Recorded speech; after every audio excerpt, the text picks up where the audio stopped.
menindaklanjuti dari pencerahan Bapak Wakil Rektor kita tadi, visi strategis dengan green industry, maka pada siang ini sudah kita datangkan pakar yang lebih paham dan memiliki banyak experience atau pengalaman di bidang industri. Mari bersama-sama kita lihat, simak profil beliau, yaitu dari Bapak Ibnu Sina, Eskom MSI. Kemudian beliau juga seorang founder dan CEO Gits ID serta senior software engineer atau CTO di Astley. Kemudian beliau juga memperoleh sertifikasi, mungkin salah satunya teman-teman juga pada tahu, yaitu adalah Google Developer Expert di bidang AI dan Cloud. Kemudian beliau menamatkan pendidikan di Institut Teknologi Bandung, S1 itu Informatika dan S2-nya di Master of Business Administration. Kemudian pengalaman beliau sudah lebih 14 tahun di industri dan beberapa aplikasi-aplikasi yang beliau bangun saat ini. Oke, untuk siang ini pemateri kita yang sudah luar biasa sudah datang, kepada Mas Ibnu dipersilakan naik ke panggung. Untuk applause-nya kita beri tepuk tangan bersama-sama untuk pemateri kita. Selamat siang Mas Ibnu, terima kasih sudah hadir di seminar kita untuk hari ini. Oke, untuk acara ini akan dipandu oleh saya, nantinya mungkin kita akan tiktokan saja bagaimana teknisnya, karena mungkin teman-teman juga berharapnya itu kayak seperti demo atau bagaimana sih untuk saat ini untuk di green industry atau penerapan di industri. Oke, silakan Bapak, Mas Ibnu.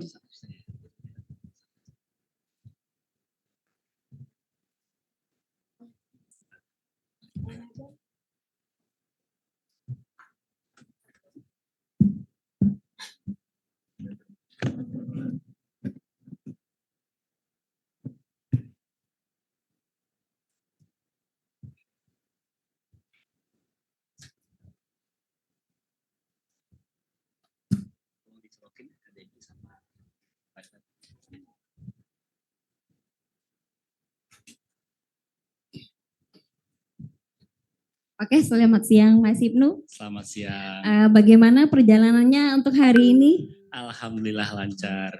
Oke, kita tahu ya pengalamannya luar biasa sekali di dunia industri.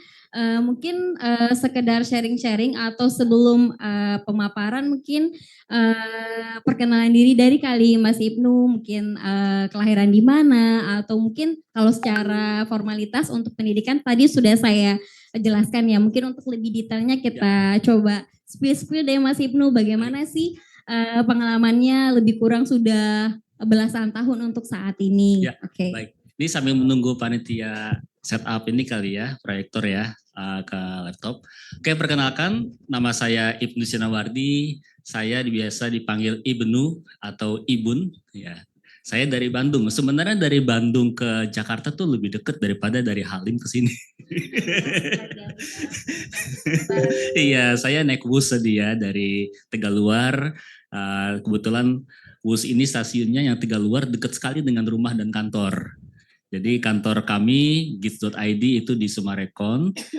Perjalanan hanya 45 menit dari Sumarekon ke sini. Sedangkan dari Halim ke sini sama sama hampir 1 jam. Jadi bisa dibilang lebih dekat dari Bandung ke Jakarta. Oke, tadi cukup menarik ya terkait title ya. Tadi kan titlenya Eskom MSI yang betul STMBA. Ya, tapi ada salah satu insight menarik Bu terkait kenapa sih saya mengambil magister bisnis. Kenapa saya tidak belum melanjutkan ke MT atau MSI. Karena tadi betul kata Pak Purnomo pas di akhir, kita harus multidisiplin. Ya, harus kenal dengan orang yang beda kemampuannya dengan kita. Kalau perlu kita sendiri yang belajar. Nah, kita udah jago IT. Apakah kita jago bisnis? Harus belajar. Apakah kita jago tentang peternakan? Harus belajar, ya. Tapi kalau kita punya partner selain IT, itu kolaborasi luar biasa sebenarnya, ya. Jadi yang perlu kita gali adalah networking, gitu sih. Tadi kita biarkan sibuk aja nggak apa-apa. Oke, saya mau tanya dulu kali ya ke teman-teman semua. Di sini yang mahasiswa atau belajar IT ya, SI atau informatika, siapa aja tulis tangan? Hampir semuanya. Oke, menarik. Berarti saya udah bisa ngomong pakai bahasa teknis ya. Iya. Jadi saya ngobrolnya pakai if dan else aja ya. Iya, dan true and false. Oke, while I'm speaking here. Oke, tadi banyak ngobrol sama Bu Yuni ya di ruangan bahwa kita sebenarnya saya sendiri ya sering ngisi acara terutama acara Google dan mayoritas acara yang saya hadiri itu pesertanya mahasiswa. Menarik, mahasiswa. Nah, banyak sekali pertanyaan terkait karir ke depannya, apakah saya salah jurusan, apakah saya ambil informatika di waktu yang salah. Sebenarnya itu ada jawabannya, Bu. Ya, terkait. Mungkin kali di spill ada teman-teman, Nah, saya kayaknya salah jurusan nih. nah gitu. ada yang mau curhat nggak cerita salah jurusan? Atau mungkin nanti gini Pak, pada awalnya mungkin kayaknya udah beberapa semester ini kayak saya salah jurusan deh. Tapi setelah mendengar pemaparan dari Bapak, oh enggak, kayaknya saya enggak salah jurusan nih. Nah, gitu. Iya, betul. Jadi memang relate banget sama materi hari ini. Hari ini sebenarnya saya akan membawakan terkait AI agent. AI agent. Lalu hubungannya apa dengan green energy, industri 5.0. Itu sangat relate untuk jawaban orang-orang yang bingung. Ya, bingung sekarang kuliah IT, tapi kok kerjaan IT kita diambil alih sama AI ya? Harus ngapain dong? Itu jawabannya adalah relate dengan materi hari ini. Nah, mungkin saya coba spill aja ya materinya karena masih belum selesai. Pertama, untuk profil saya dulu ya. Saya dari Bandung, saya punya perusahaan yang saya bangun tahun 2008. Pada saat itu, 2008, saya masih kuliah. Jadi saya bangun perusahaan masih kuliah. Sampai sekarang udah 18 tahun ya. Udah 18 tahun masih ada perusahaannya tanpa investor. Ya, tanpa investor 18 tahun. Dibangun oleh 5 orang mahasiswa tingkat 3. Dan kita tanpa investor, modalnya apa? Modal pikiran. Modalnya adalah problem solving. Ya, problem solving. Dari dulu sampai sekarang sama. Kita mau dapetin cuan gimana caranya? Problem solving. Dulu mungkin nggak ada AI, harus ngoding problem solvingnya. Sekarang ada AI, tetap problem solving. Itu salah satu kunci keberhasilan. Ya. Oh sudah ada. Oke. Oke. Oke, ada zoomnya. Saya kesana dulu ya, Bu. Oke. Halo ini saya teman-teman. sambil connect ke Zoom.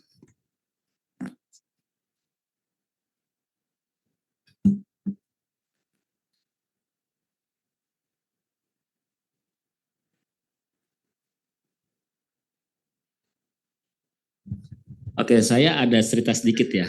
Tadi panitia nge-WhatsApp ke asisten saya, namanya Devi. Jadi lucu ya. Namanya Gaisa, mana sih Gaisa? Ada nggak? Nah itu Gaisa di belakang, saya belum salaman hari ini. Jadi selama ini yang kontak saya itu Gaisa. Makanya Gaisa apa Goisa? Gaisa. Gaisa, oke. GG, oke GG. Jadi selama ini GG yang kontak saya. Awalnya via Instagram, berlanjut ke WhatsApp. Saya kirim nomor asisten. Ini asisten saya namanya Devi. Ngobrol lah. Sampai tadi pagi masih ngobrol. Lucunya kemarin nanya GG deh. Nanti Mas Ibnu, Pak Ibnu sama Kak Devi ya berangkatnya jam berapa? Wah dalam hati, wah ini orang masih percaya Devi mau datang ya. Tahu nggak Devi itu siapa? Asisten ya, AI. GG mana GG tadi? Tahu nggak itu AI? Nggak tahu. Jadi selama ini GG itu ngobrol sama AI. Jadi saya memang set up AI untuk bantu pekerjaan saya sehari-hari. Mulai apa? Coding. AI bisa bantuin via WhatsApp. Lalu untuk jadwalin meeting, saya minta AI. Dia ngontak orang yang saya minta jadwalkan, cariin tempat meetingnya, cariin waktunya, jadilah meeting. Langsung muncul di kalender. Apalagi, pernah saya ngundang beberapa orang untuk hadir makan malam. Lalu menunya saya kasih ke Devi, Devi tanyakan ke semua peserta, mau makan apa? Ada ini. Kemudian naik tiktokan sampai dia di set mau makan apa, akhirnya direkap. Rekap kita kasih ke restorannya. Itu Devi semua yang ngerjain. Bisa. Artinya AI ini bisa jadi sesuatu yang cuman seru-seruan doang atau bisa bantu hidup kita. Ya, kalau kita cuman pakai untuk generate lagu, lagunya cuman buat ya kasih ke teman doang, tunjukin wah keren loh kayak gini. Tapi apakah itu ngebantu kita? Enggak juga kan? Makanya sebenarnya AI ini cuman tools. Kalau kita nggak manfaatkan nggak ada artinya. Apalagi kalau hubungannya sama green energy ya. Wah kita pakai AI banyak tapi nggak kepake ya buang-buang energi. Kita pakai AI yang tepat dong. Dia udah memakai resource banyak di AI. Kenapa kita nggak manfaatkan dengan hal yang baik? Artinya kita buang-buang energi. Nah, makanya pakai AI yang secara bijak dan bermanfaat, gitu ya. Ini saya coba cari zoom-nya dulu. Bentar ya.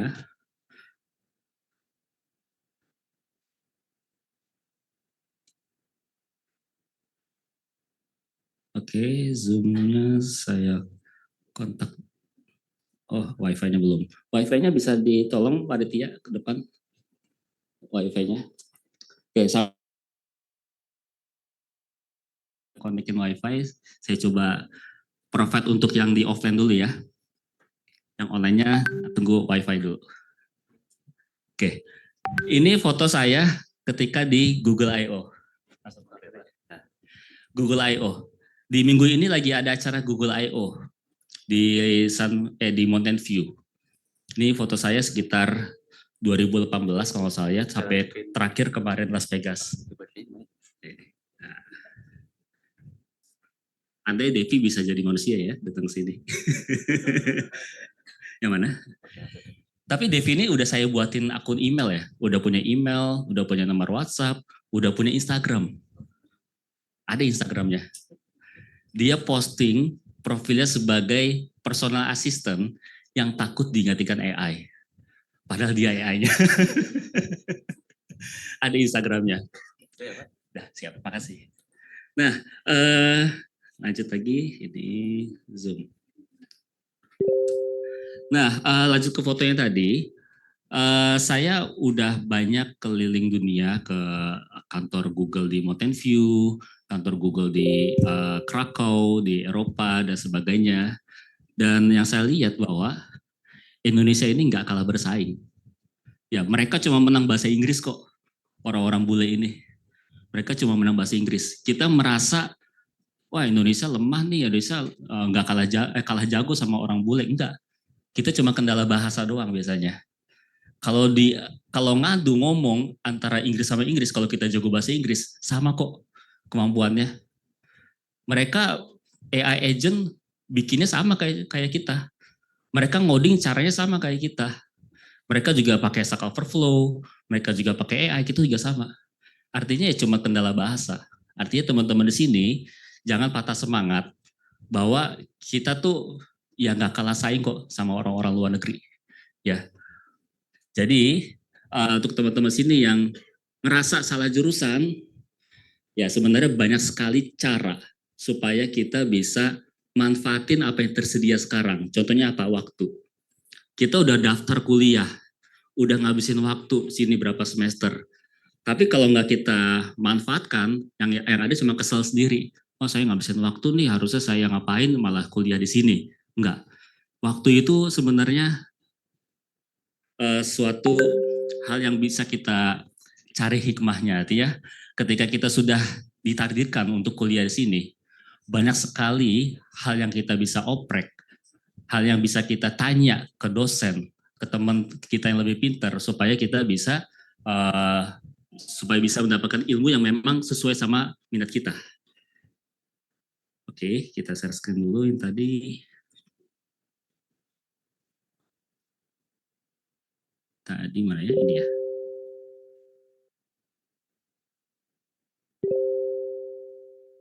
Oke.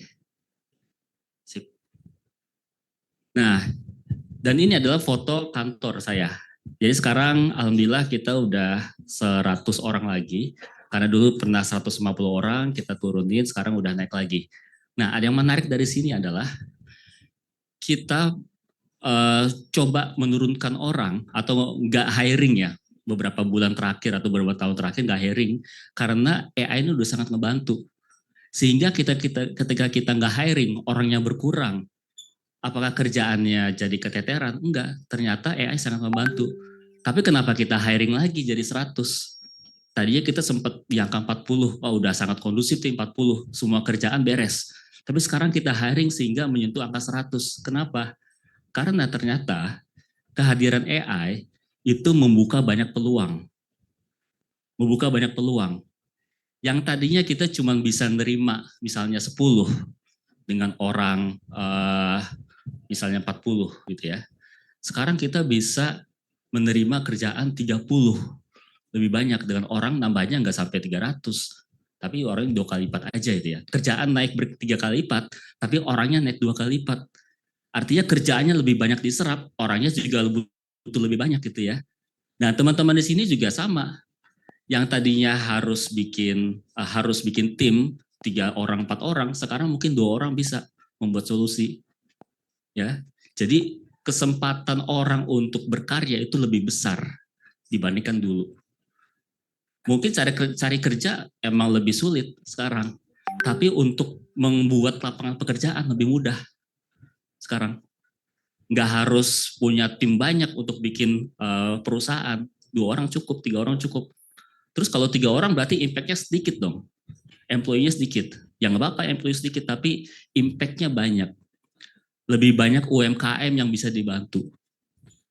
Orang terdekat kita di komplek, mungkin orang tukang jualan bakso, dengan kita bisa vibe coding, bisa terbantu. Kita buatin aplikasi buat antrian bakso. Bisa, simple. Oke ya. Nah, sekarang kita seru-seruan dulu. Cobain Kahoot, buka quiz.cloudbandung.id di handphone masing-masing. quiz.cloudbandung.id.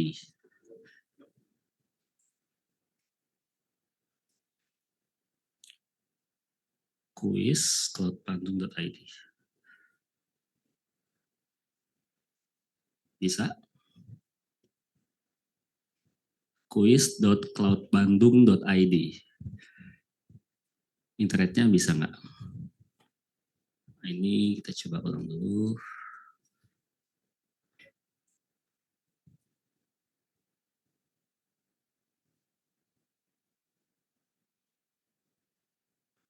Oke. Nah, kalau sudah masukin kode ini. Ini loading dulu. Kelihatan nggak? Oh, kalangan ya. Nah, ini 6322. 6322. Ini Kahoot ya. Kahoot versi Sunda, Kahoot. Ada yang tahu artinya Kahoot? Saya sendiri nggak tahu, tapi kata Gemini ada artinya. Katanya kuat-kuatan itu ya Kahoot. Bener nggak Bu? Kahoot. Wih banyak ya. Sambil nunggu, ini fun fact-nya. Kemarin saya kan mau cari ya aplikasi untuk kuis kayak gini, ada Mentimeter, ada Kahoot, ada macam-macam. Terus semuanya berbayar, ya nggak sih? Kahoot berbayar ya? Terus daripada saya bayar, saya bikin deh. Tadi malam saya bikin nih. Tadi malam saya bikin. Dan jadi. Nah ini belum saya tes ya, kalau orang banyak ya, mudah-mudahan nggak error. Kita coba. Udah banyak ya. 98, 100. Oke, kita stress test ini ya. Sekalian nyobain. Saya bikin semalam. Bisa saya uangin nggak? Bisa. Tinggal saya jual aja. Sekali kuis berapa ribu rupiah misalnya. Ya bisa. Semalam doang saya bikin. Oke ya. Kita tunggu 1 menit aja dulu. Udah 100-an banyak. Ini Kahoot ya. Bu Yuni aman? Oke. Wah banyak ya. Saya nggak menyangka ternyata peserta hari ini banyak sekali. Oke, sudah mulai stabil di angka 100-an ya, 160. Oke, mulai ya. Oke, yang telat kalau ada hadiahnya kalau nggak salah ya, yang nanti juara 1. Siap-siap, ini pertanyaannya panjang. Pertanyaannya panjang, jawabannya panjang. Jadi harus melatih konsentrasi dan literasi. Literasi banget ya Pak ya. Literasi banget. Karena kita tahu bahwasanya Gen Z ini sangat, bukan sangat sih, ada sebagian yang agak malas membaca ya Pak. Betul. Terus tiba-tiba dikasih kuis dengan teks yang lumayan panjang ya Pak. Panjang. Oke, semoga nggak bosan jawabnya ya Pak ya. Iya, Karena nanti akan ada door prize dari panitia nantinya. Oke, kita mulai ya. 3, 2, 1. Pertanyaannya di depan ya, di layar ya. Jadi di handphone cuma jawabannya aja. Oke.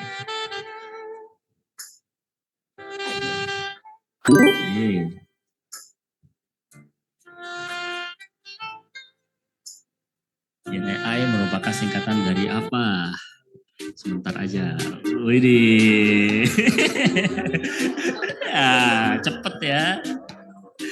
Generative Artificial Intelligence. Ya. Sinyal. Ya banyak sekali alasannya. Oke. Nabel. Oh, ada suaranya? Baru tahu. Oke, lagi. Aduh, kalangan. Nah, inti utama yang membedakan Gen AI dengan dari sistem kecerdasan buatan tradisional terletak pada apa?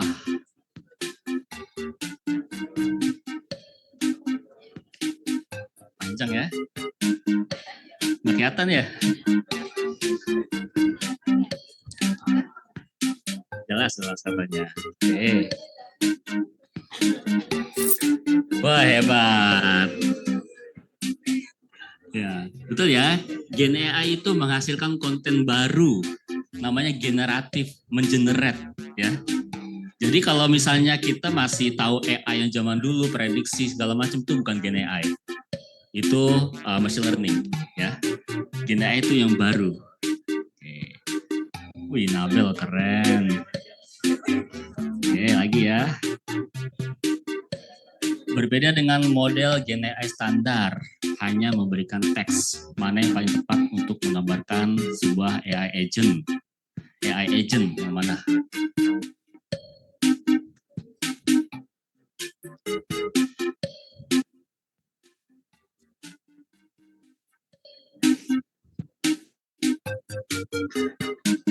Nah, itu.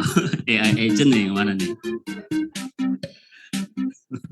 Jawabannya, wih keren.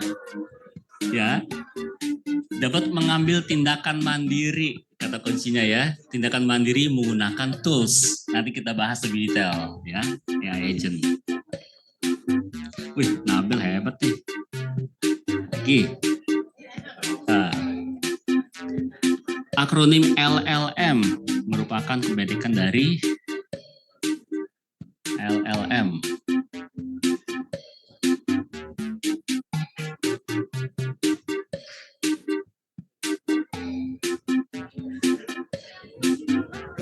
Wih, bisa ya.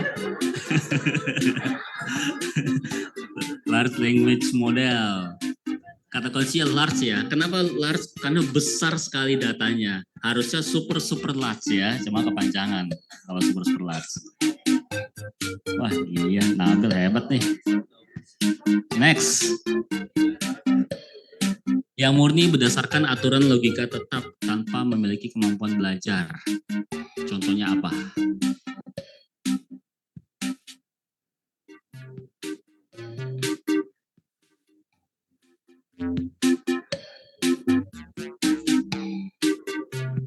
Jawabannya A, manual, hard code ya, jadi nggak pakai AI.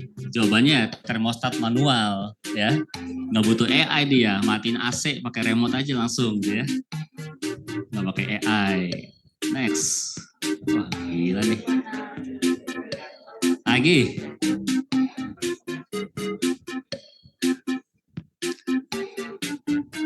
Yang membuat manusia tetap krusial dalam siklus pengembangan software.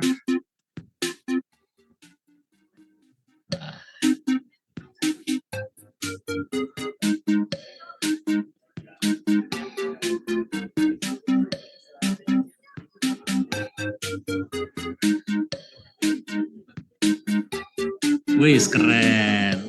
Pemahaman mendalam. Tadi Pak Purnomo juga sudah sampaikan ya. Pemahaman mendalam. Oke, next. Nah, bayangkan kita minta AI untuk nerjemahin tenaga listrik dengan memberikan 5 contoh pasangan kata. Strategi prompting mana yang diterapkan?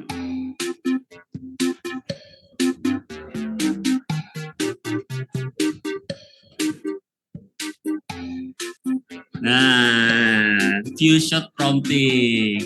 Kalau zero shot tuh nggak pakai contoh. Kalau few shot kasih contoh beberapa ya. Contoh ini jawabannya, kalau nanya ini jawabannya ini, nanya ini jawabannya ini, itu few shot. Supaya hasilnya lebih akurat ya.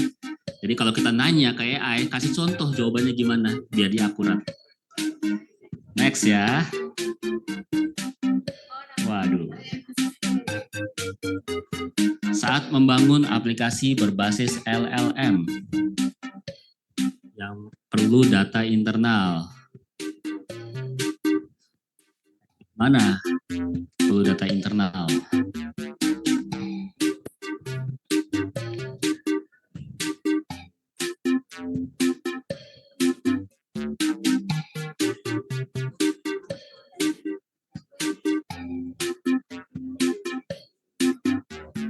Baik, hebat.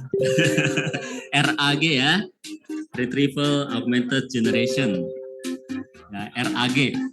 Jadi kalau kita butuh data internal yang ada di dokumen, Google Drive, segala macam pakai RAG. Gitu ya. Next. Si bisa nih. Ayo kalahkan Nabel. Nah, ini orang PLN yang tahu nih. Nggak tahu benar atau salah ya. AI yang generate ini.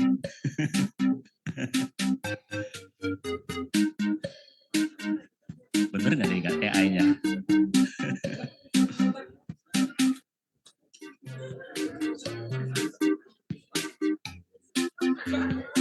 Bener nggak? Saya mengubah dari diesel ke energi terbarukan. Bener ya? Ini AI yang generate ya. Dedieselization, ubah dari minyak. Oke, next. Wah, satu lagi nih bisa disusul nih, Nabel. Wah, panjang nih.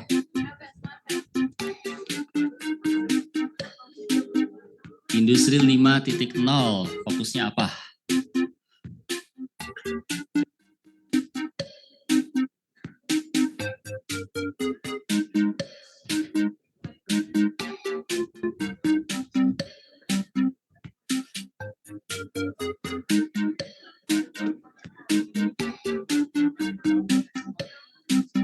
Wih, hebat.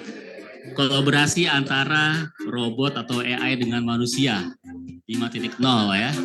Harus collab kita. Next, masih ada lagi. Dalam lingkup operasional PLN yang menggambarkan implementasi AI agent yang memiliki kemampuan eksekusi mandiri. Panjang-panjang ya.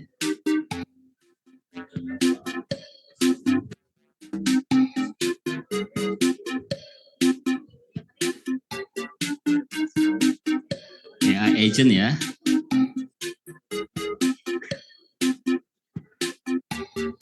Wih, kuning betul ya. Kata kuncinya adalah bisa eksekusi. Kalau agent tuh bisa eksekusi, bukan cuma jawab. Oke, udah beres selesai. Wih, terakhir Nabel. Yang mana Nabel?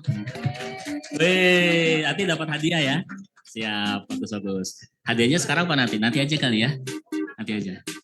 Oke, sip.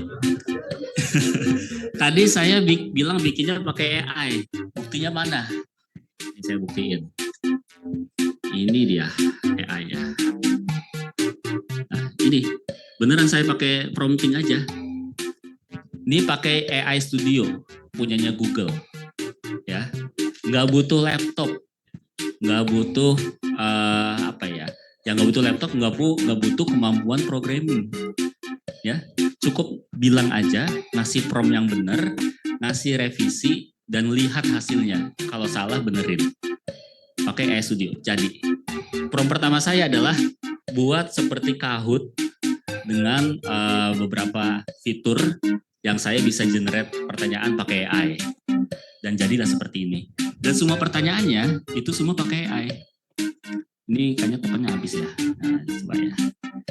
Jadi udah ada fitur AI-nya. AI misalkan tentang apa ya? Tentang PLN. Bisa nggak? Kalau nggak salah lagi habis tokennya. Jadi saya batasin $10. Udah habis $10. Nah, ini salah satu fitur penting kalau kita pakai AI. Kita harus ngasih batas penggunaan AI.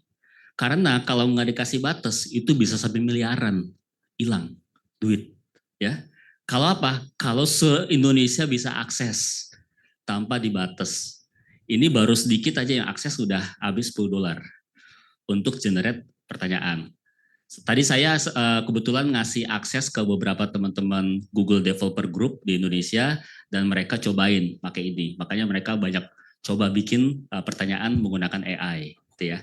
Tadi jawabnya nggak pakai AI, makanya bisa. Cuma kalau untuk generate pertanyaan ini pakai AI, gitu ya. Semudah itu untuk membuat aplikasi.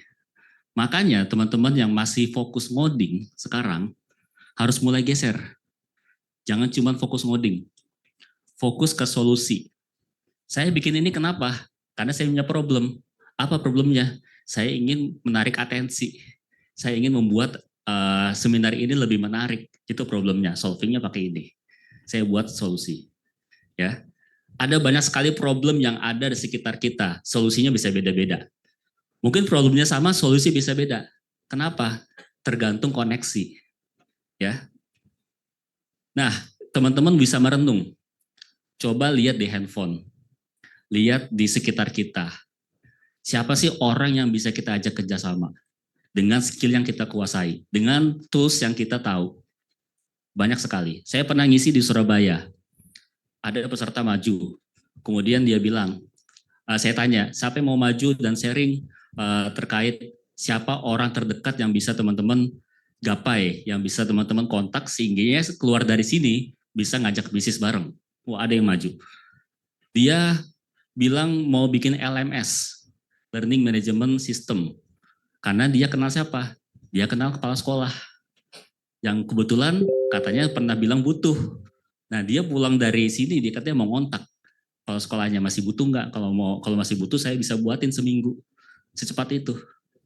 Nah, artinya teman-teman datang ke sini itu salah satu cara untuk menambah koneksi. Karena kalau kita cuma di kosan doang sendirian, nggak ada koneksi, nggak ada teman, ya kita nggak tahu orang kanan kiri kita sekarang tuh bakal berguna di masa depan, ya, bakal jadi teman atau partner bisnis kita nggak tahu, atau mungkin teman kerja di kantor.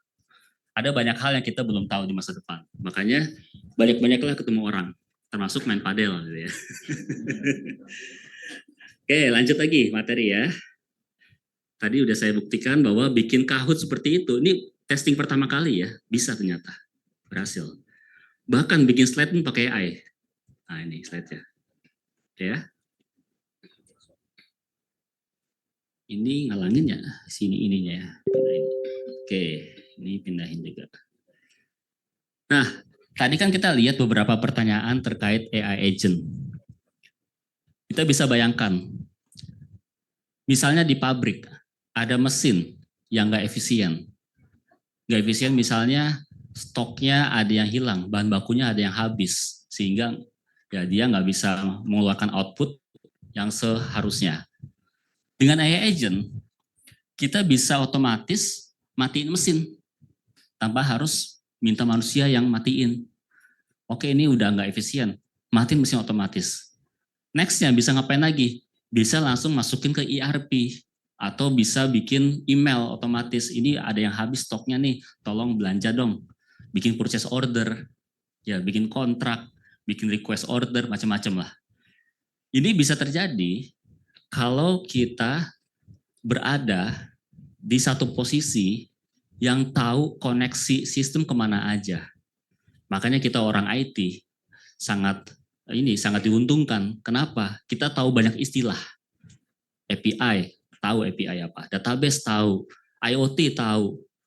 Banyak hal yang kita tahu istilah-istilah itu. Orang-orang yang nggak kuliah IT nggak tahu apa itu API, apa itu IoT. Tapi kita tahu istilah itu. Cukup istilah aja udah cukup. Istilah dulu. Istilah udah tahu, nextnya kita bisa belajar lebih dalam. Tapi kalau nggak tahu istilah sama sekali, nggak ada bayangan tuh. Kenapa bisa connect ke mesin pakai IoT? Bisa. Kenapa bisa baca data pakai IoT? Kenapa bisa connect ke ERP, ke sistem PLN misalnya, Ellipse, Maximo, segala macam ya pakai API. Gitu ya. Nah, contoh lagi. Ya. Nah, sekarang codingan itu nggak harus dipenuhi oleh codingan if then else ya. Kalau kita nggak ngerti cara kerja AI, mungkin di bayangan kita adalah ada if then else. If nanya ini, jawabnya ini. If nanya ini, jawabnya ini. Banyak sekali if-nya. Nggak seperti itu cara kerjanya. Jadi, kalau kita ingin membuat sistemnya canggih, itu udah beda caranya. Udah nggak pakai codingan jika ini ngapain, jika ini ngapain. Kita cukup pakai modelnya aja, cari model yang teman-teman yakin itu bisa solving, pakai modelnya. Banyak sekali model. Nanti kita masuk ke model next-nya. Nah, industri 5.0 ini industri yang memang kita harus mau nggak mau temenan sama AI. Kalau teman-teman ada yang ngerasa, wah saya anti AI, saya nggak mau ngobrol sama AI, teman-teman akan ada di industri 4.0 doang ya, 4.0 masuk 5.0 ya. Jadi kita emang harus bisa kenalan dulu sama AI. AI bisa ngapain sih? Kita bisa bantu apa supaya AI-nya ini makin canggih? Kita bisa koneksiin kemana AI-nya? Itu kita mesti tahu. Kalau nggak tahu ya, masalah ya. 5.0 kita nggak akan ke sana. Kita harus bisa ngobrol. Contohnya tadi Devi ya, saya tahu Devi bisa ngapain aja, makanya saya kasih kerjaan. Kerjanya buat jadi personal assistant. Nah, untuk green energy, ini juga kan salah satu topik yang menarik ya. Orang bilang, ini AI energinya kan banyak ya. Iya sih betul. Kalau misalkan dipakainya untuk hal sia-sia. Makanya kita coba manfaatkan AI sebaik mungkin. Supaya energinya dipakai, itu bisa dimanfaatkan untuk mengurangi energi di hal lain. Contohnya mesin yang nggak efisien. Atau transportasi yang muter-muter. Logistik yang nggak tepat sasaran. Jadi banyak hal yang bisa kita bikin efisien. Karena saya juga ada project di PLN ya, di Kalimantan Timur dan Utara, Balikpapan. Projectnya tentang warehouse management. Itu gimana caranya kita bisa mengefisienkan kecepatan orang input di ERP milik PLN. Contohnya adalah di Ellipse. Gimana caranya nggak ada gap data yang jauh, sehingga ketika ada kebutuhan di gudang, itu bisa langsung tahu orang yang bagian procurement. Itu yang kami buat. Nah, itulah digitalisasi. Gimana caranya kita bisa problem solving dengan use case yang memang ada real di lapangan. Kalau kita cuma punya use case yang bikin lirik lagu, segala macam, itu siapa yang di solving? Diri sendiri doang, nggak orang lain. Jadi mulai berpikir secara enterprise. Teman-teman di sini udah banyak dikasih privilege ya dibandingkan mahasiswa lain di luar. Teman-teman sini banyak sekali punya akses ke PLN langsung. Banyak sekali software yang dipakai di PLN, internal banyak. Tiap daerah bisa beda-beda softwarenya. Itu punya problem masing-masing. Nah, carilah akses itu. Tanya usernya, kamu punya masalah apa, saya buatin deh. Gitu ya. Mungkin teman-teman berpikirnya hanya magang yang bisa dapat akses itu. Harusnya enggak. Bisa coba tanya ke dosen, tanya ke wakil rektor, ke rektor, segala macam. Itu bisa punya akses buat nanya ya, ada kebutuhan apa. Nah, AI yang kita tahu mungkin AI ini cuma bisa jawab pertanyaan, cuma bisa bantu jawab ujian, gitu ya, pasif gitu ya. Tapi sebenarnya bisa aktif menggunakan agentic. Caranya gimana? Kita bisa tentukan goals-nya atau tujuan dari AI itu sendiri. Contoh tadi ya, yang mesin. Tujuannya apa? Tujuannya supaya dia bisa belanja atau ngasih tahu procurement kalau ada barang yang habis. Sehingga mesinnya bisa jalan lagi. Itu tujuannya. Atau tujuan lagi, tujuan lainnya misalnya bikin AI agent untuk membuat artikel yang menarik secara SEO. Itu AI agent juga bisa. Karena untuk mencapai tujuan itu, AI bisa menggunakan banyak sekali tools, banyak sekali koneksi. Misalnya, kalau kita ingin tadi ya, yang dia mesin ya, bisa ke procurement dan belanja barang, itu goals-nya. Tools-nya apa? Koneksi ke IoT, koneksi ke ERP, koneksi ke email, ya, koneksi ke mungkin sensor-sensor yang lainnya. Itu banyak sekali koneksi yang harus kita sambungkan. Nah, barulah dia bisa mencapai tujuan. Nah, tugas kita orang IT membuat koneksi itu, ya, membuat koneksi karena nggak bisa tiba-tiba ada koneksinya, butuh orang IT di situ buat membuat koneksi antara AI sama cuaca. Gimana cara koneksinya? Bisa pakai sensor, bisa pakai API, ya, ada banyak sekali koneksinya. Nah, ini anatominya. Teman-teman mungkin sudah banyak dengar model ya. Model tuh yang bisa lari jalan di catwalk gitu ya. Oh, beda, bukan. Itu model lain. Ini model AI. Ada Gemini, lalu ada juga Codex, ada lagi Claude, macam-macam model. Ada lagi yang offline pakai Gemma, ya, macam-macam banyak. Nah, pakai yang mana sih? Bebas. Yang mana aja yang teman-teman punya akses. Punya akses artinya apa? Punya budget, ya. Karena tiap model itu bisa beda-beda harganya. Untuk modding, untuk programming, menurut saya paling bagus Anthropic, Claude, ya, Opus paling bagus. Tapi mahal juga, paling mahal. Saya pakai yang $200, itu dipakai ramean, itu cepat habis juga. Seminggu bisa habis. Tapi kalau ganti model yang lain, hasilnya lebih jelek, tapi bisa jadi cukup. Karena nggak harus semuanya pakai model yang bagus. Ya, kalau emang masalahnya sederhana, kenapa harus pakai yang bagus dan cukup ya? Jadi emang banyak sekali opsi untuk model ini. Memang harus keluar budget, tapi demi kecepatan, masa kita nggak mau ngeluarin budget, ya? Jadi memang harus cobain ngeluarin budget. Karena emang orang Indonesia tuh nggak kebiasa ngeluarin uang untuk barang digital. Kita biasanya berani ngeluarin 50.000 untuk beli burger, ya, ngeluarin 100.000 untuk beli kopi. Tapi ngeluarin 100.000 buat model rasanya berat, nggak kebiasa. Padahal kalau kita berani, kita bisa mendapatkan kecepatan yang luar biasa. Ngerjain tugas cepat tuh, pakai AI. Bikin aplikasi cepat, proyekkan cepat, semuanya cepat. Akhirnya ya kita penghasilannya jadi berkali-kali lipat, jadi cepat. Nah, ada lagi memori. Memori ini adalah tempat kita naruh histori ya. Misalnya ada satu kasus kita ngajarin, contoh Devi ya, yang tadi yang WhatsApp. Saya itu udah banyak sekali memorinya, karena sering saya marahin. Ketika saya marahin, masuk memori. Udah kayak manusia ya, dimarahin masuk memori ya. Jadi yang Devi ini, yang asisten, saya sering kasih memori, kamu kalau ngobrol sama orang lebih tua, jangan pakai gua loh, pakai aku kamu, atau pakai saya, itu masuk memori. Tapi kalau ngobrol sama ini, nggak apa-apa pakai gua loh misalnya, karena itu teman kerja misalnya.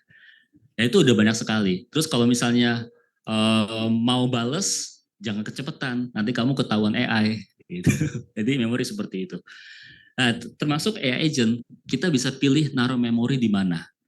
Bisa di database SQL, bisa di Redis, atau bisa juga di temporary in memory ketika di restart hilang.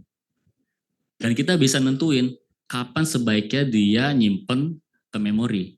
Ketika chattingan selesai bisa, ketika chattingan udah 10 kali bisa, ketika token udah banyak bisa. Kita nentuin kapan sebaiknya dia naruh ke memori. Buat naruh ke memori juga gampang. Udah ada beberapa fungsi yang cukup kita kasih tahu dari semua obrolan kita dari sejak kapan sampai kapan, tolong kamu cari intisarinya, masukin memori. Bisa. Ya, jadi bisa ngerangkum yang bagus-bagusnya masuk memori, itu bisa. Makanya memori itu penting. Nah, ini adalah gambar orang di perpus, ya. Perpusnya bukunya banyak. Ini orang jago banget karena bukunya banyak sekali. Semua informasi di seluruh dunia ada di sini. Tapi ada satu hal yang dia nggak bisa. Apa? Mengetahui kondisi di luar. nggak ada jendela, nggak ada pintu kebuka, tertutup semua. Dia tahu semua informasi yang ada di buku, tapi dia nggak tahu cuaca di luar seperti apa. Nah, itulah model tanpa tools. Ya, model cuma mengandalkan hasil dia belajar dari banyak sekali data yang ada di internet atau dimanapun. Itulah model. Makanya ada namanya tools. Tools ini wajib hukumnya ya untuk kita orang IT kalau mau bermain di agentic, ya agent. Karena dengan tools kita bisa memberikan capability ke model untuk membaca dunia luar. Contohnya data di database ERP, data dari website mana, ya, atau database atau file dari Google Drive. Itu tools semua. Dia bisa terkoneksi dengan luar. Bahkan mengakses email, ngirim email itu menggunakan tools. Jadi kalau model doang, kita bisa bikin apa? Kita paling cuma bisa bikin puisi, bikin cerpen, bikin generate artikel, bisa. Tapi untuk tahu sekarang berita terbaru itu nggak bisa. Karena dia informasinya informasi lama semua, yang baru nggak ada. Nah, ini untuk mulai ke teknis ya sedikit ya. Memori, model, tools, lalu ada MCP, ada skill segala macam. Kita gampang sekali bikinnya, AI agent, ada namanya ADK, Agent Development Kit. Ini diinisiasi oleh Google dan menjadi salah satu framework ya, kalau teman-teman ingin coba bikin agent. Cukup waktu mungkin 10 menit bisa bikin agent sederhana. Tapi kalau mau bikin lebih canggih, itu banyak yang harus pelajari. Contohnya apa lebih canggih? Contohnya kita mau bikin agent yang bisa mengakses email. Email siapa? Email orang yang nanya. Nah, bingung kan? Email orang yang nanya, gimana caranya? Apakah kita ngasih username password ke AI-nya? Enggak dong. Ada namanya OAuth, autentikasi. Kita bisa bikin skema ketika kita suruh akses email, kita bisa bikin agentnya untuk munculin pop-up. Oke, kamu butuh email dari Gmail. Tolong login dulu dong ke websitenya Gmail. Setelah login, saya baru bisa baca. Secure kan? Nggak nanya username password, tapi kita masukin password di emailnya Google. Nanti balikannya cuma token aja dari websitenya Google. Itu banyak hal yang kita bisa pelajari untuk bikin AI agent. Dan ini menarik. Masa depan developer tuh seperti ini. Kita harus tahu caranya memanfaatkan AI. Terus satu agen nggak cukup. Mungkin kita akan butuh banyak agent. Contohnya gimana? Contoh paling gampang kita ibaratkan kita bikin AI agent untuk bikin tugas akhir, gitu ya.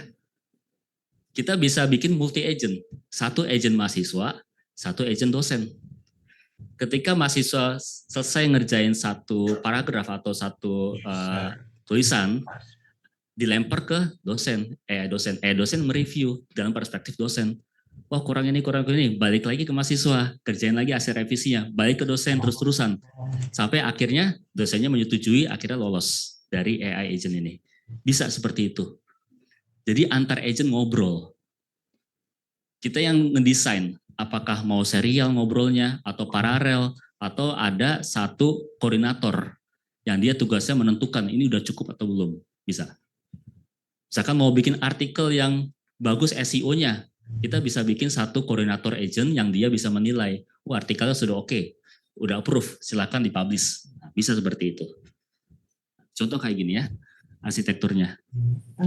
Ada banyak agent greeter-nya, researcher, ada tools ke Wikipedia, screenwriter, dan segala macam.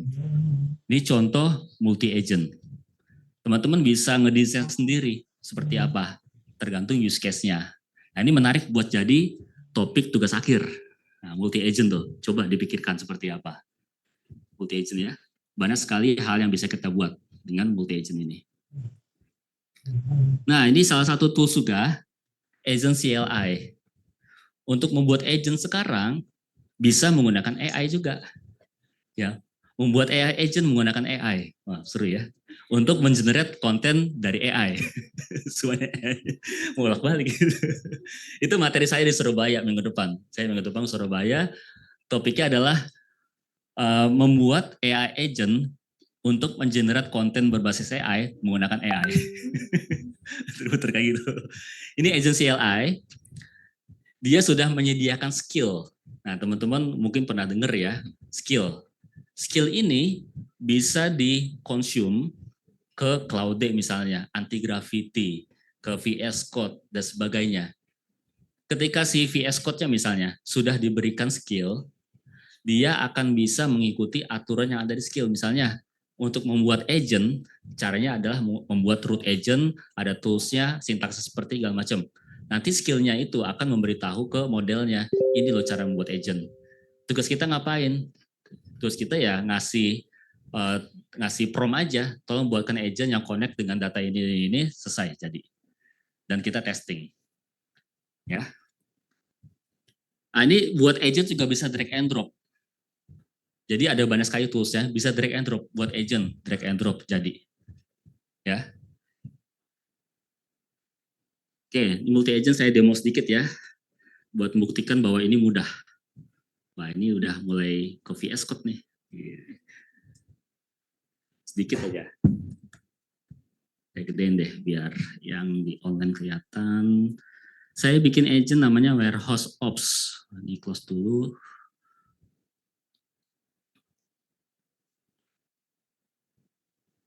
Nah, sebenarnya agent ini adalah prompt yang diberikan tools. Contoh gini, ada root agent. Root agent itu kayak agent utamanya. Tugas dia adalah koordinasi antara inventory sama bagian supplier purchasing. Ini deskripsinya. Kalau instruksinya ini. Nah, kamu adalah warehouse ops, multi agent warehouse, automation assistant, kamu koordinasi dengan ini. Proses seperti ini. Nah, inilah sebenarnya prompt yang kita berikan ke agent. Agent apa? Agent root tadi, agent utamanya yang berinteraksi dengan user langsung.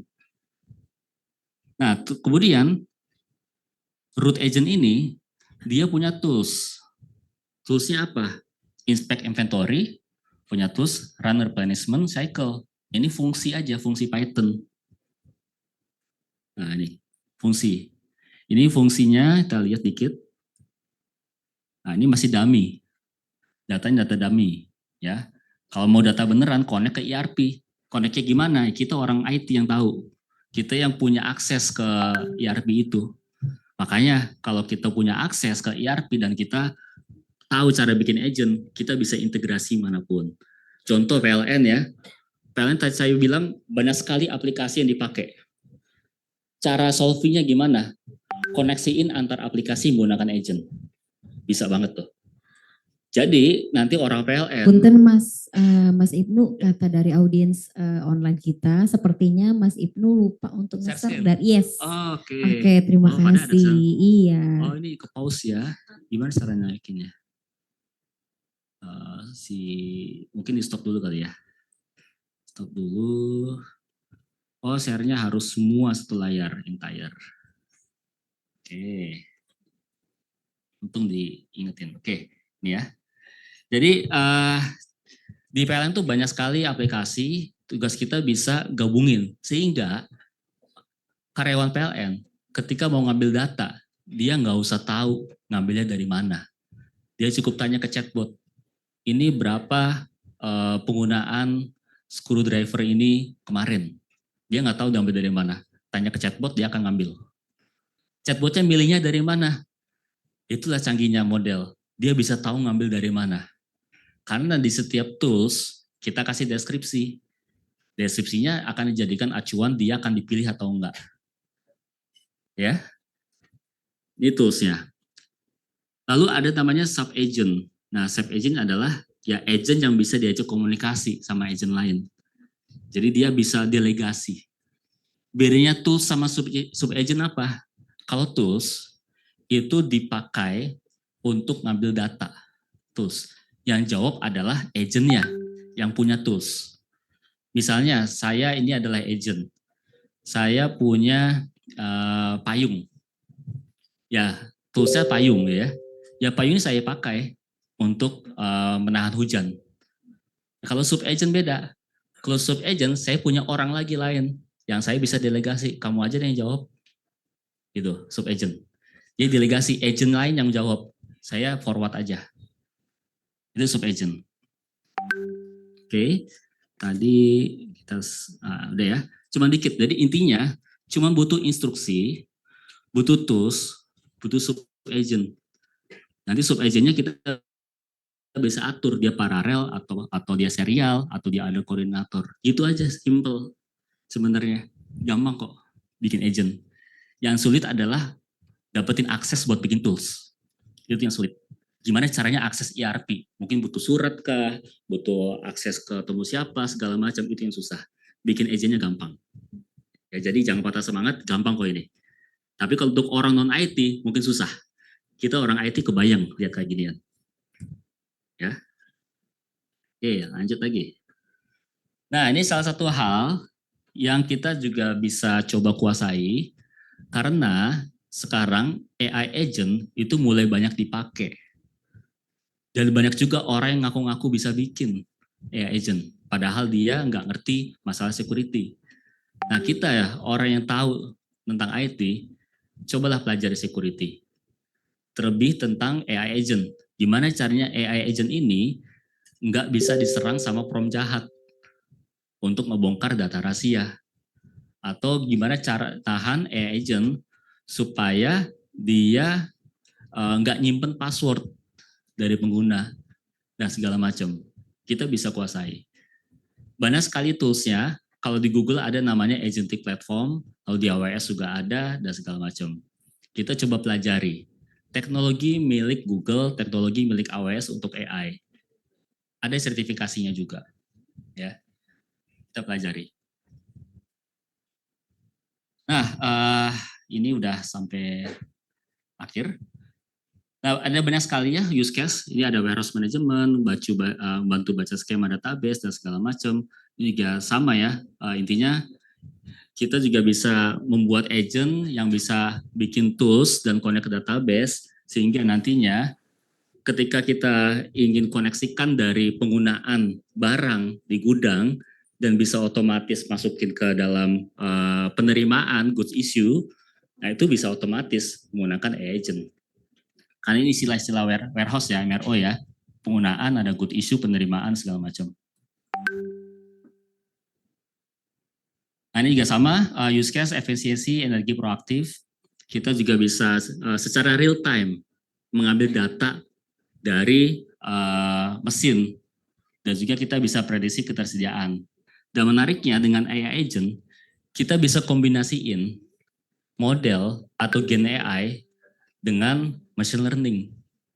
Teman-teman bisa aja bikin agent yang dia tugasnya machine learning. Dia ngeprediksi, dia melihat berapa sih harga minggu depan. Itu kan machine learning ya. Itu bisa teman-teman koneksikan dengan AI agent. Karena kan Python juga ya, sama-sama Python. Tadi ADK Python, machine learning biasanya Python juga. Nah, ini juga sama buat otomasi vendor, ini sama kayak tadi ya. Kita skip aja. Ini untuk cari titik pemborosan sumber daya dan kita juga intinya adalah IoT ya. Tadi saya dengar dengan ngobrol sama mahasiswa bahwa IoT itu sudah diajarkan di sini. Itu salah satu hal menarik. Kita bisa mengambil data dari sensor, dari IoT dan nantinya kita bisa kasih data itu ke model, ke AI agent. Sehingga hasilnya lebih presisi.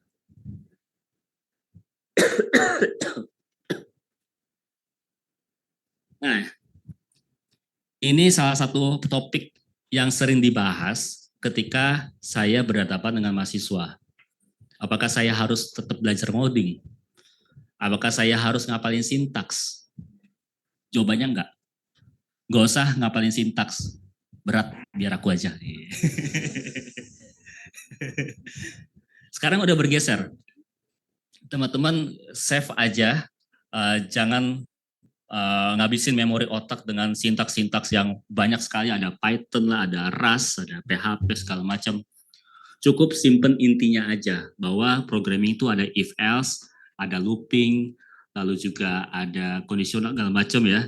Itu teman-teman harus tahu dengan konsep-konsep programming. Tapi sintaksnya nggak usah terlalu dihafal. Yang paling penting adalah kita bisa mengarsitek ya. Kita bisa mengarsitek. Makanya ini adalah role yang sekarang banyak dicari. Nah, cerita sedikit dari perusahaan saya yang di Bandung.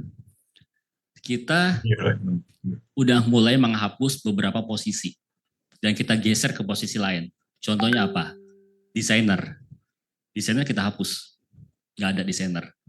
Lalu desainer yang ada jadi apa? Jadi bisnis analis. Kita paksa dia untuk berpikir secara bisnis. Gimana caranya yang dibangun itu bukan hanya bagus secara desain, tapi bagus secara bisnis. Kita upgrade. QA kita hapus. Yang tugasnya adalah ngetes aplikasi, kita hapus. Supaya apa? Bukan karena kualitas nggak butuh, bukan karena QA nggak butuh, butuh QA, tapi kita hapus. Supaya apa? Supaya semua posisi merasakan jadi QA.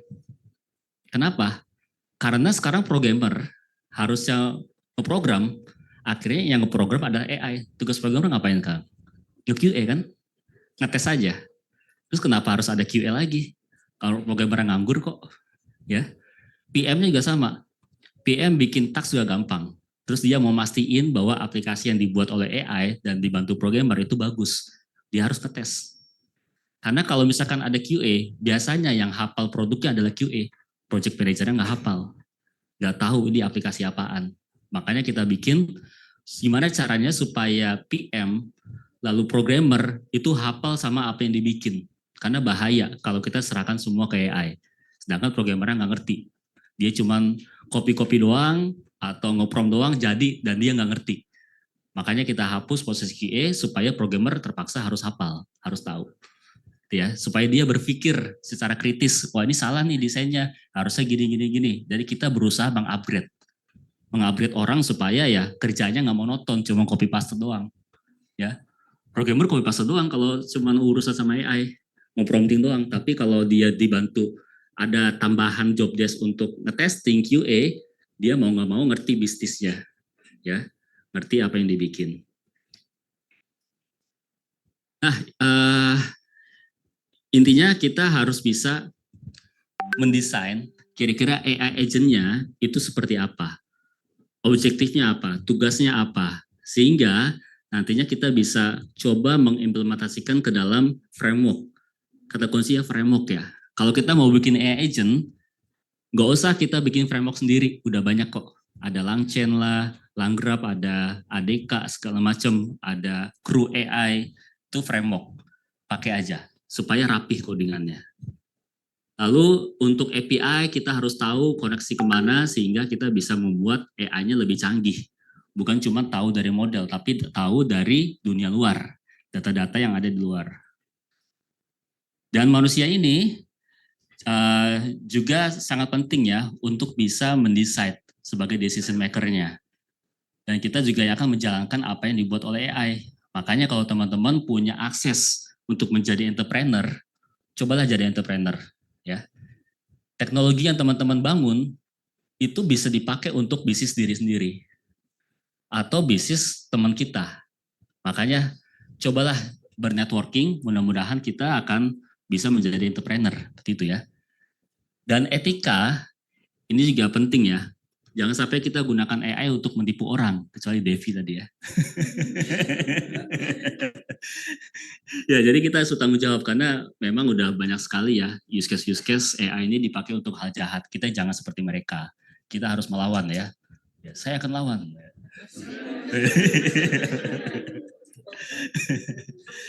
Nah, kita harus kita harus cerdas juga pakai AI. Kemudian agentic ini salah satu keyword yang disebut di acara CloudNext di Las Vegas 2 minggu lalu. Jadi 2 minggu lalu saya ke Las Vegas, datang ke acara Google, itu 80% materinya adalah agentic AI. Artinya Google udah ngasih bocoran nih, masa depan adalah agentic. Artinya kita belajar ke arah sana. Dan Google juga sudah membuat platform untuk kita bisa deploy atau kita bisa bermain dengan AI agent. Sehingga kita nggak bingung ketika udah jadi bikin, ditaruh di mana nih servernya. Google udah ada. Dan itu bisa gratis. Ya, ada gratisannya. Jadi enak buat belajar. Itu aja, saya harus menemani Bu Yuni. Oke, terima kasih semuanya. Oke, terima kasih. Luar biasa sekali buat Mas Ibnu untuk hari ini. Dari pemaparan materi sampai demo kecil-kecilan dan juga tadi teman-teman sudah silakan minum dulu Mas Ibnu karena sudah batuk-batuk tadi. Oke, dari pemaparan beliau sangat luar biasa sekali ya teman-teman. Nanti mungkin setelah teman-teman melihat pemaparan beliau demo kecil-kecilan dan nanti juga tugas poin PR banget nih bagi saya nih Mas. Kan kebetulan ada beberapa mata kuliah yang berhubungan dengan coding ya. Iya Ibu, berarti saya nggak harus hafal coding. Enggak, kan di awal pertemuan saya sudah bilang ya. Enggak, teman-teman nggak perlu ingat codingnya, tetapi penting strukturnya. Begitu ya Mas ya. Oke, dari beberapa tadi kita bawa tahunya, baik itu pun green industry buat kita mungkin lebih bagaimana cara penggunaannya, kemudian teman-teman juga bisa nanti menyesuaikan kebutuhan teman-teman nantinya sehingga membuka cakrawala kita bahwasanya untuk teknologi saat ini sudah bisa AI itu membantu pekerjaan kita dalam menyelesaikan sebuah masalah. Nah, tadi sudah dibilang bahwasanya untuk teknologi AI ini bukan hanya memberikan maksudnya bukan hanya sekedar memberikan prompt biasa ya Mas ya, tetapi membantu kita dalam menyelesaikan masalah di sini. Tentunya kita tahu masalah-masalah apa yang kita hadapi dan dibantu dengan teknologi saat sekarang ini. Oke, setelah pemaparan dari Mas Ibnu, mungkin teman-teman ada yang mau bertanya? Bapak Ibu juga ada yang mau bertanya? Untuk di ruangan ini kita buka 3 sesi pertanyaan dulu. Kemudian satu lagi yang di bawah ya, yang di extend untuk 1 pertanyaan. Nanti yang bertanya mungkin nanti dibantu sama panitia untuk mikrofonnya. Apakah dari Bapak Ibu atau teman-teman ada yang mau bertanya? Selagi mumpung pakarnya di sini bisa banyak bertanya mungkin? Oke.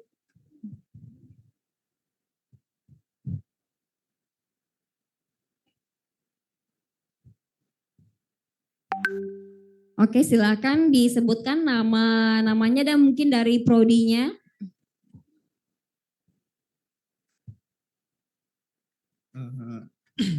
Oke, silakan berdiri dulu Mas. Silakan perkenalkan diri terlebih dahulu.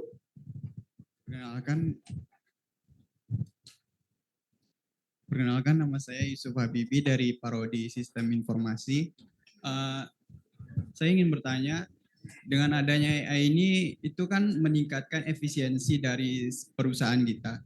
Nah, tapi hal itu berbanding lurus dengan pengurangan sumber daya manusia di dalam perusahaan.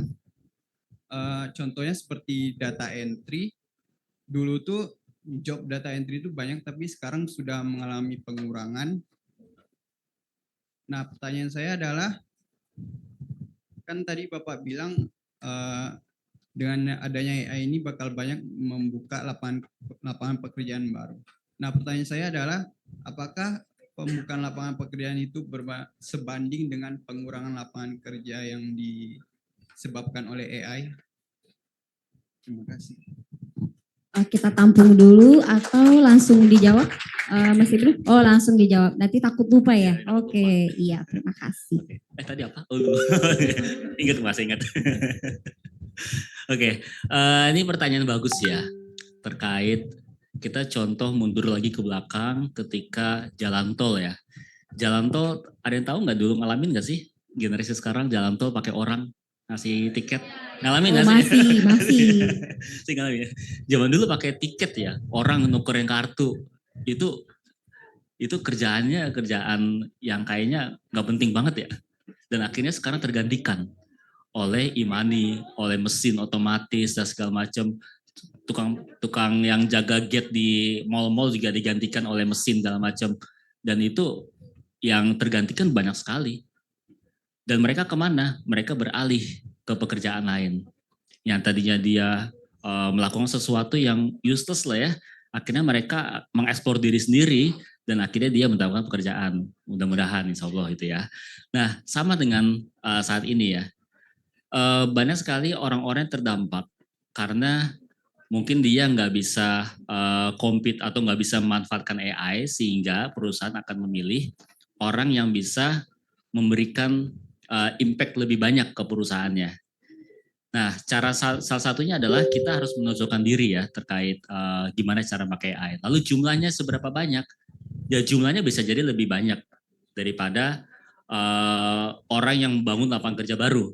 Tapi saya yakin jumlah yang banyak ini dia akan menciptakan banyak hal baru. Contohnya sekarang udah banyak ya programmer yang mulai jadi content creator, programmer yang mulai jadi trainer, yang dia coba ke daerah-daerah untuk memberikan tentang insight teknologi. Nah banyak pekerjaan-pekerjaan seperti itu. Nggak harus dia buka lapangan kerja besar. Atau bahkan sekarang programmer yang beralih menjadi PM, project manager. Yang tadinya ngoding jadi ngurusin klien. Kan pindah ya. Nggak buka lapangan pekerjaan tapi dia pindah posisi. Atau bahkan programmer yang sekarang beternak ayam. Ada kayak gitu.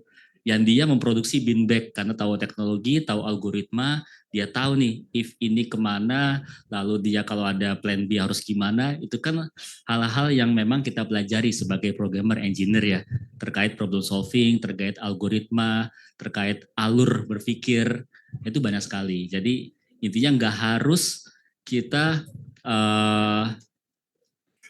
buka lapangan kerja menjadi entrepreneur, tapi banyak sekali hal-hal role lain yang memang sangat membutuhkan. Kayak sekarang di kantor saya, itu susah buat cari project manager. Yang apa? Yang bisa komunikasi baik. Nah, programmer kalau mau coba cari posisi seperti itu, coba dilatih soft skill-nya. Ya, bukan cuma hard skill, soft skill-nya dilatih. Gitu. Oke, buat Mas yang bertanya tadi sudah mengerti dan sudah jelas? Oke, jadi intinya kita tuh harus upgrade diri ya Mas Ibnu ya. Mungkin salah satu contoh yang sangat sederhana, sebelumnya kita tahu kayak seperti ojek online ya Mas ya. Sebelumnya mungkin kita kenal dengan Kang Ojek konvensional yang harganya nggak tentu, dengan adanya perubahan teknologi ya kita beralih ke ojek online, dan itu kan memang di awal-awalnya memang ada pro kontra. Nah mungkin itu salah satu contoh sangat sederhana kalau kita hubungkan dengan dunia teknologi AI. Oke, masih ada yang di ruangan ini, ada yang mau bertanya? Oke, silakan untuk yang nomor 2. Oke, silakan disebutkan nama dan prodinya. Oke, Mas. Oke, baik Ibu dan Bapak atas kesempatannya. Sebelumnya saya mau ngucapin terima kasih buat Bapak untuk materi hari ini. Bener-bener daging semua Bapak, saya sampai kena kolesterol kayaknya. Oke, sebelumnya perkenalkan nama saya Chandrika Bintang Pratama. Biasa dipanggil Bintang Bapak. Saya bukan dari jurusan dari informatika aplikasi informasi, saya dari teknik industri Bapak. Namun hari ini riset saya mengenai machine learning juga Bapak, dan alhamdulillah udah tembus ke jurnal juga bersama Pak Yudo dan teman saya lainnya. Ini saya mau tanya Bapak, sebagai mahasiswa teknik industri, saya mulai di era Society 5.0 penggunaan agentic AI pada warehouse management system itu semakin berkembang. Contohnya tadi seperti Bapak udah melakukan agentic AI di warehouse projectnya Bapak. Dan menurut saya itu juga kayaknya akan mungkin mengurangi kita sebagai anak teknik industri, mau nggak mau kita juga harus adaptif dan upgrade diri mengenai AI agentic ini Bapak. Lalu saya juga sempat notice something bahwasannya di informasi ini, di kegiatan kita ini, itu kita menyebutkan strategi green industry. Sedangkan bagaimana agentic AI ini dapat benar-benar membantu efisiensi energi dan mendukung penggunaan green energy di warehouse, bukan meningkatkan konsumsi energi akibat kebutuhan komputasi AI yang besar Bapak. Karena AI ini juga membutuhkan komputasi yang sangat besar Bapak, dan tema kita ini green industry, bagaimana kita mengetahui kesinambungan antara keduaan tersebut. Seperti itu Bapak, terima kasih. Langsung dijawab Mas.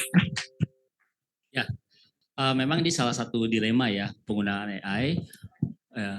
Ya bahwa AI ini memang secara nyatanya itu menggunakan resource yang luar biasa ya, yang cukup besar. Tapi sekarang juga sudah banyak istilah namanya green AI. Ya green AI di mana ya data center segala macam itu mulai dipindahkan lokasinya ke tempat-tempat yang memang banyak energi terbarukan. Misalkan dari angin, dari air, dari solar panel segala macam. Dan itu salah satu hal yang memang udah kita tahu bahwa ya sekarang udah banyak yang aware seperti itu. Artinya ya makin lama makin berkurang kebutuhan energinya. Seperti itu. Dan mudah-mudahan ya saat ini ketika kita tahu energinya mahal untuk AI, ya kita manfaatkan untuk hal-hal yang bermanfaat. Ya salah satunya adalah mengefisiensikan dari warehouse. Gimana caranya supaya penggunaan mesin ini bisa efektif. Kalau lagi rusak ya jangan nyalain gitu ya. Ketika dia ada barang yang habis stoknya, itu harus segera diberi gitu ya, supaya mesinnya nggak mubazir gitu ya. Jadi hal-hal seperti itu yang harus kita coba manfaatkan, kita cari use case-nya dan kita bisa hitung tuh berapa penghematan energinya daripada mesin itu jalan terus-terus kemudian nggak dipakai atau ada outputnya itu kebuang jadi limbah B3 segala macam, itu kita bisa hindari seperti itu ya. Jadi outputnya harus kita hitung dan bermanfaat supaya bisa nge-trade off ya penggunaan si energinya, resource-nya. Oke, cukup Pak. Oke, masih ada di ruang ini mungkin dari teman-teman sebelah sini ada yang mau ditanya? Dari tadi 2 di sana, yang di sini nggak ada satupun? Mumpung pakarnya masih di sini loh teman-teman. Nanti akan ada souvenir sama voucher loh dari panitia bagi yang bertanya. Oh ya, untuk bagi yang bertanya tadi, untuk pengambilan voucher sama sertifikat, souvenir sama voucher nanti di meja regis. Oke, masih ada yang mau bertanya lagi? Oke, ada. Silakan tunjuk tangan. Oke, silakan. Sebelumnya perkenalkan, saya Hilda dari Prodi Sistem Informasi. Nah, karena tadi kan udah membahas agentic AI ya Pak, yang dimana tuh teknologinya tuh udah berubah sangat cepat semuanya dengan menggunakan AI. Nah, jadi kita sebagai mahasiswa nih mending belajar fokus di fundamentalnya dulu. Kayak tadi kan Bapak bilang udah nggak perlu fokus di coding karena semua udah pakai AI. Jadi kita sebagai mahasiswa ini mending fokus belajar fundamentalnya dulu kayak coding dan lain-lainnya, atau seperti logika atau problem solvingnya, atau kita maksudnya langkah awal kali ya Melda ya. Iya, Apa Ibu. sih yang harus kita siapkan sebelum mengerti atau membuat agent AI ini? ya Seperti itu. lebih ke kita mending belajar fundamentalnya dulu atau kita belajar hal-hal baru ke depannya tentang AI gitu Pak. Gitu sih pertanyaannya. Oke, silakan Mas Ibnu. Ya. Jadi yang pertama dilakukan adalah kita belajar kenapa kita harus belajar. Belajar kenapa kita harus belajar. Kalau kita nggak punya awareness bahwa kalau kita selalu mengandalkan AI untuk segala hal, maka kita nggak akan bisa belajar untuk memahami atau mendalami problem solving. Itu dulu yang harus pelajari. Kenapa sih kita harus belajar? Karena AI ini nggak mungkin selamanya ada. Nggak mungkin selamanya ada. Pasti akan ada suatu saat dia tiba-tiba hilang. Entah kenapa, entah bencana, entah apa, energinya habis, bisa jadi hilang. Nah itu dari salah satu why-nya kenapa kita harus belajar. Makanya ketika kita manfaatkan AI, harus juga diimbangi dengan kemampuan untuk menganalisa, ini AI bikin apa sih? Nggak harus sampai dilihat dalemannya, codingannya, tapi harus tahu ini pakai arsitekturnya seperti apa, lalu algoritmanya seperti apa, terus apa yang mau di-solve problemnya, apa bug-nya, segala macam. Kita harus pahami. Kalau kita misalnya nggak punya kemauan untuk memahami itu, ya kita pasti akan copy paste, udah kita tinggalin aja. Pokoknya percaya 100% sama AI itu ya. Nah, itu ya. Jadi intinya ya kita harus belajar problem solving-nya. Kalau bisa diimbangi dengan soft skill. Soft skill ya. Karena AI itu belum bisa memberikan komunikasi yang baik kepada manajer, ya. Gimana caranya manajer merasa terbantukan dengan kehadiran kita? Apakah kita bisa mempromosikan data ini dari AI dengan baik, komunikasi, atau bisa mendatangkan revenue baru sebagai sales misalnya, atau bisa juga menjadi pre-sales. Orang IT itu punya potensi menjadi pre-sales. Jadi teman-teman kalau mendengar kata-kata sales ya, itu nggak harus jualan. Tapi dengan kemampuan IT kita bisa membantu perusahaan untuk mendapatkan revenue. Caranya seperti apa? Menjadi pre-sales. Pre-sales itu orang IT kebanyakan. Dia membuat POC, membuat solusi untuk calon klien, nanti calon kliennya happy, akhirnya ya dia akan memberikan revenue ke perusahaan. Nah, pre-sales yang baik adalah yang bisa membuat solusi dan juga mengkomunikasikannya. Jadi komunikasi penting. Nah, AI belum bisa tuh komunikasi verbal seperti itu, kehadiran. Devi nggak ada di sini, cuma ada di WhatsApp doang. Kalau Devi ada di sini, wah itu keren banget. Udah jago, pinter ya, cantik, ada di sini lagi. Oke, Melda, karena kita sudah juga di notis sama panitia, sisa waktunya mungkin akan kita lempar ke extend ya, yang ruang di bawah. Mungkin teman-teman ada yang mau bertanya? Kedengaran sampai ke bawah kan ya? Halo teman-teman yang di extend, ada yang mau bertanya? Dikasih voucher loh sama panitia.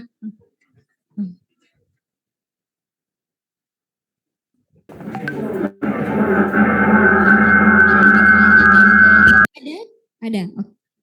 Yang di extend di, oh boleh di sini? Oke.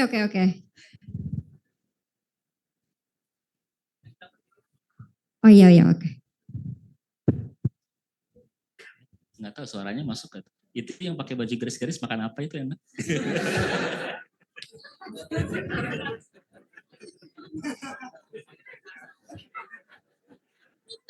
Enak banget ya Mas ya. Iya.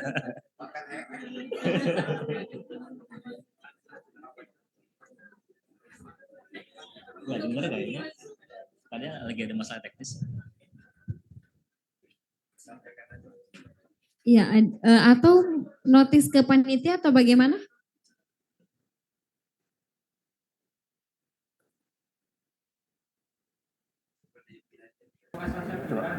Izin Bu, izin. Menerjemahkan.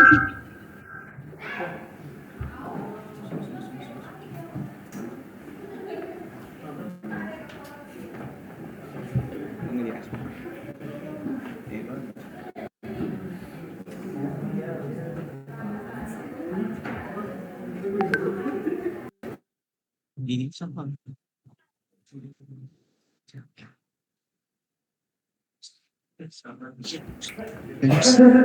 Sambil menunggu, kita lempar ke yang Zoom aja.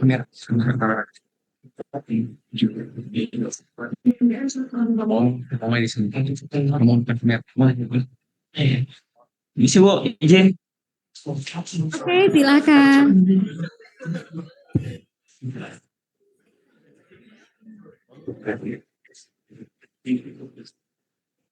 Ini udah biasa. Biasa aja. Volumenya tak kecilin tadi.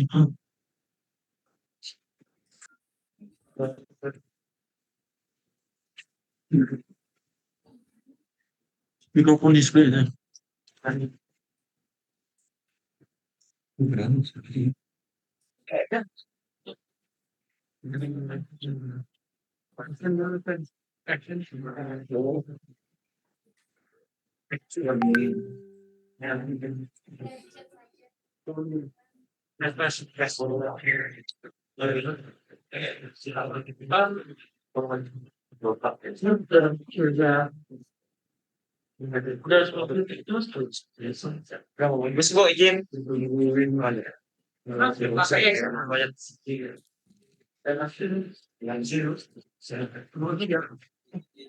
Oh ya, semua perkenalkan nama saya Juki Adriano Kolo, NIM 2024-32-060 dari SL.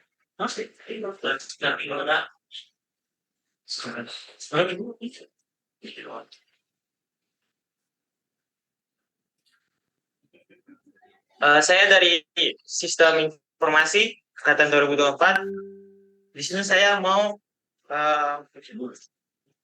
pertama tuh saya mau bertanya.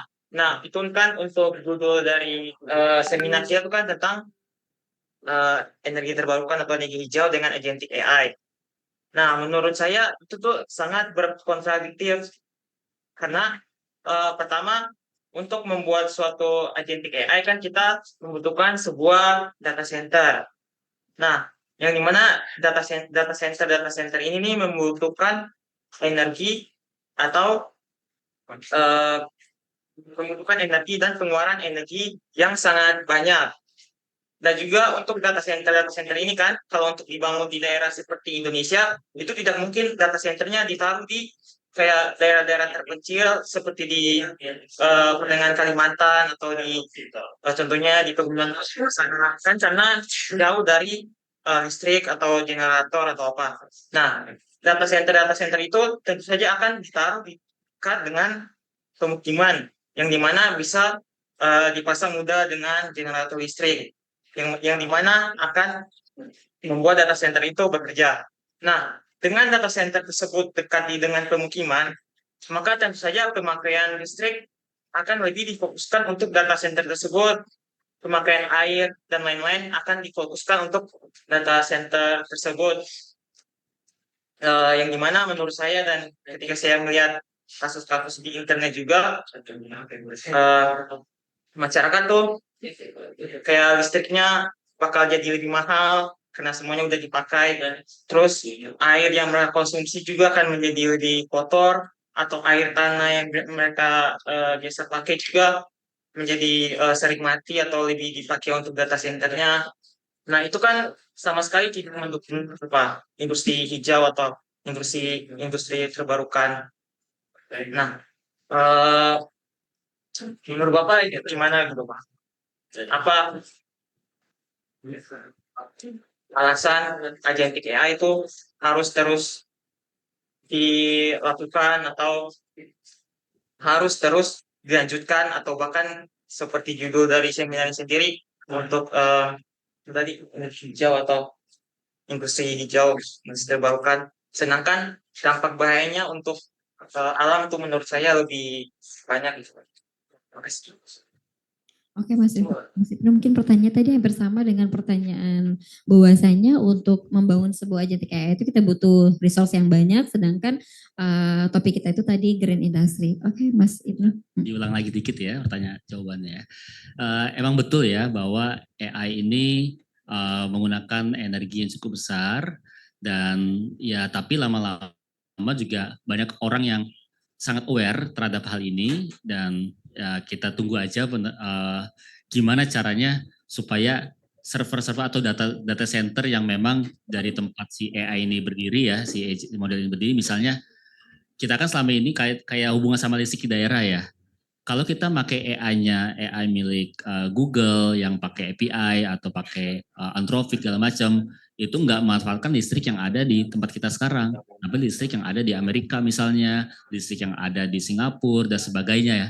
Karena kita mencoba manggil API.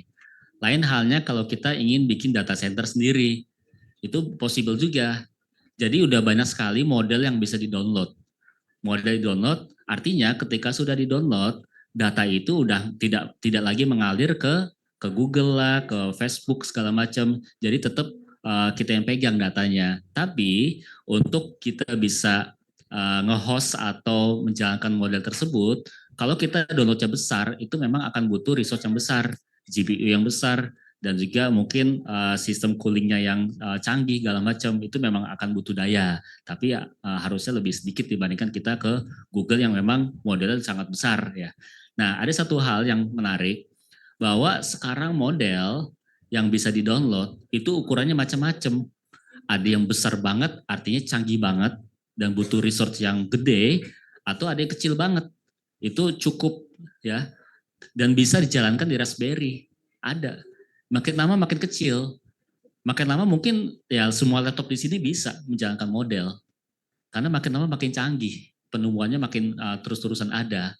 Artinya lama-kelamaan ketika semua device bisa menjalankan model, dan istilahnya adalah edge computing ya. Jadi ada di ujung si otaknya, itu akan menjadi lebih ramai energi. Karena nggak harus resource yang canggih banget untuk menjalankan model. Nah itu kita tunggu aja momennya seperti itu. Tapi kalau kita bergerak atau belajar ketika itu sudah terjadi, AI sudah bisa dimanapun, di kulkas lah, di handphone, di segala macam, terlambat ya. Ketika semuanya sudah bisa menjalankan model, itu udah cukup terlambat. Mendingan dari sekarang kita belajar sambil menunggu AI ini semakin ramah lingkungan. Tapi lama-kelamaan makin ramah kok. Kalau kita memang butuh AI-nya nggak canggih-canggih banget, kenapa harus pakai yang canggih? Kita bisa download yang kecil, taruh di server kecil, server yang memang seadanya, itu bisa jalan kok. Bisa jalan ya. Jadi tergantung pilihan aja model yang mana. Oh, berarti kita menyesuaikan kebutuhan yang kita Sesuaikan. butuhkan untuk saat ini. Oke, untuk yang di extend kita lanjutkan buat teman-teman yang berada di Zoom. Megan, untuk yang di Zoom sudah apakah sudah terdengar suara saya? Kita buka untuk sesi yang di Zoom untuk 2 orang, Bapak Ibu dan rekan-rekan yang mau bertanya.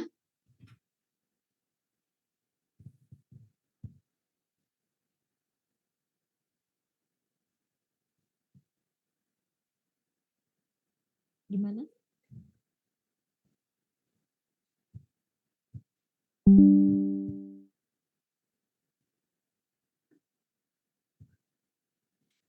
Oke, Bapak Ibu mungkin atau rekan-rekan yang mau bertanya ke pemateri kita terkait dengan topik yang sudah dijelaskan tadi atau ada yang masih kurang jelas, mungkin ada yang mau ditanyakan ke pemateri kita atau teman-teman yang di Zoom.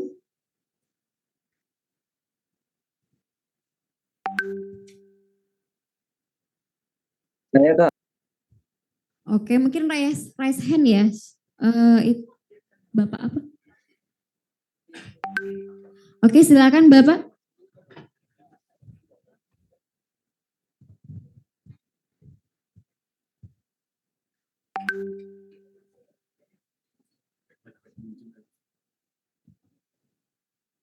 Oke, silakan. Raise hand aja dan tolong diaktifkan kameranya kali ya biar kelihatan. Baik Kak. Oke, silakan. Silakan Mas. Oke, izin perkenalkan diri. Nama saya Mufaiz Nasruddin Mufid dengan NIM 2024-11028. Jadi saya ingin di sini bertanya tentang terkait penjelasan Masnya tadi untuk AI terhadap industri kreatif itu nanti bagaimana ya Mas ya? Pengaruhnya terhadap industri kreatif sama industri yang terbaru ini 5.0. Mungkin cukup sekian.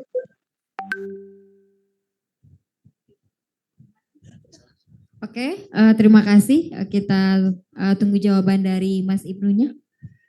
Nah, industri kreatif kan luas ya. Kita juga orang IT bisa dibilang seniman juga kita. Kita menciptakan sesuatu dari codingan, kemudian membuat suatu karya seni ya berupa aplikasi ya. Itu bisa masuk industri kreatif. Impact-nya memang luar biasa, terutama ke para yang membuat ini ya aset digital ya, poster atau video, musik segala macam, memang luar biasa impact-nya. Memang ada pro kontra terkait haki segala macam, makanya tentang kekayaan intelektual ya. Tapi ini memang sesuatu yang nggak bisa dihindari, bahwa sekarang marketnya ke sana, orang-orang juga konsumennya yang menikmati hasil kreasinya juga sudah mulai enjoy dengan hasil dari AI itu ya. Nah, walaupun memang kedepannya akan langka nih untuk membuat cari barang original ya. Tapi apakah memang marketnya butuh barang original? Itu jadi pertanyaan juga. Pasti ada kolektor-kolektor yang memang butuh hal asli ya. Tapi kalau aplikasi kayaknya ya nggak butuh, nggak ada orang yang butuh aplikasi harus original tanpa AI, kan nggak ada deh. Ada nggak ya orang yang mau beli? Saya mau beli aplikasi tapi nggak boleh pakai AI sama sekali. Kayaknya nggak ada. Artinya untuk kita orang IT, ya mau nggak mau kita bersahabat sama AI. Tapi untuk masalah gambar, lukisan segala macam, saya yakin masih ada peminatnya. Kalau misalnya mau cari barang original yang buatan tangan tanpa AI. Tapi ya memang ya kita harus melihat market lah intinya. Oke, apakah yang di dalam Zoom cukup paham dan mengerti atas penjelasan dari narasumber kita? Cukup paham. Terima kasih. Oke, masih adakah yang mau bertanya di Zoom kita? Kita kasih satu penanya lagi untuk bertanya ke narasumber.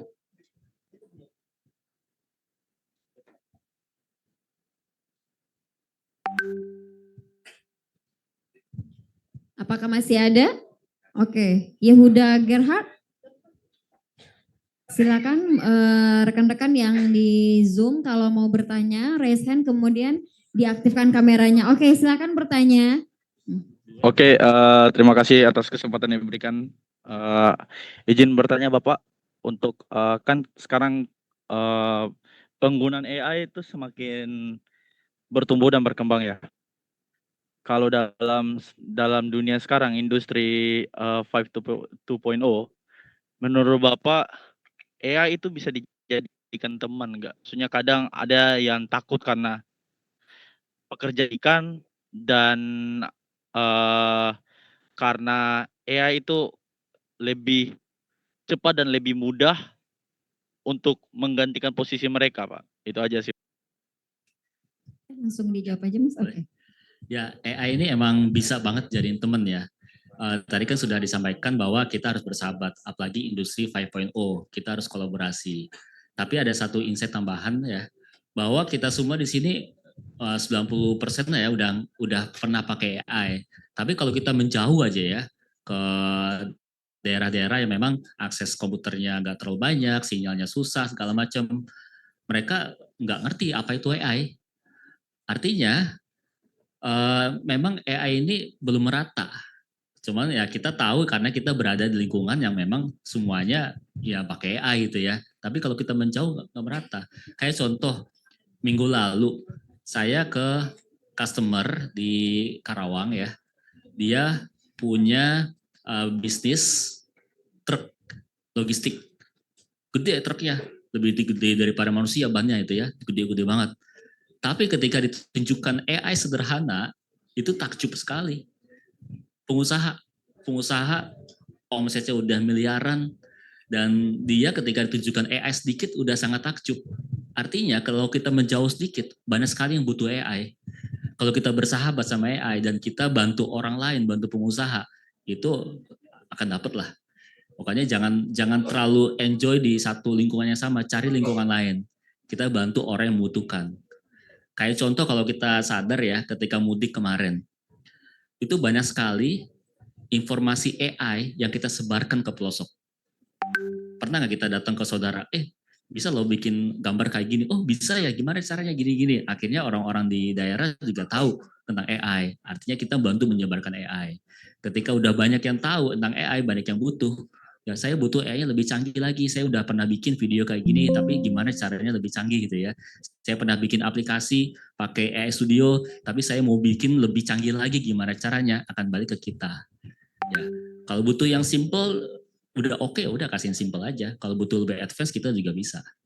Gitu. Makanya saya di GITS ini, perusahaan GITS, kita punya juga anak perusahaan. Anak perusahaan namanya utara.id. Anak perusahaan kita membuat aplikasi yang simple-simple. Bahkan tagline kita ya bisa ditunggu. Bikin aplikasi sejam jadi. Masih banyak yang butuh. Banyak kalau kita cari kemana-mana, masih banyak kok yang butuh solusi website sederhana, bikin POS sederhana, itu semua bisa dibikin pakai AI dan banyak yang cari. Asalkan tahu di mana tempatnya. Oke, untuk peserta yang bertanya di Zoom sudah cukup paham dengan penjelasan dari narasumber kita? Cukup Bu. Oke. Dan memang menurut saya juga AI itu sangat diperlukan ya Pak ya. Karena banyak juga yang sorry ini agak gaptek, tapi apakah mereka perlu dibimbing juga ya Pak ya untuk AI ini Pak?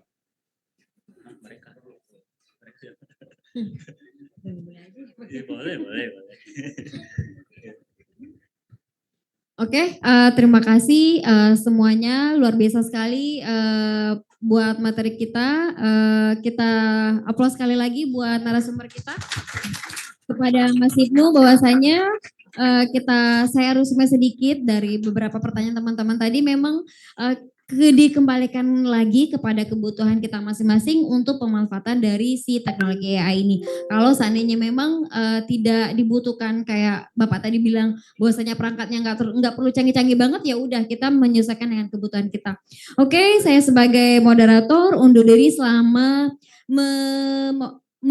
sebagai menjalankan acara di hari ini, di sore ini, dari siang sampai sore, mungkin teman-teman juga membuka wawasan kita semuanya, apalagi PR banget buat kita ya Bu Yesi, dosen yang dimana dikit-dikit AI, apalagi yang berhubungan dengan pengkodingan udah melekat di kepala mahasiswa nih Mas Wisnu, bahwasanya tidak boleh nggak apa-apa lah yang nggak ngerti, tapi dari awal kita sudah sounding ke teman-teman bahwasanya tidak harus hafal dengan sintaknya, tapi mengerti dengan strukturnya.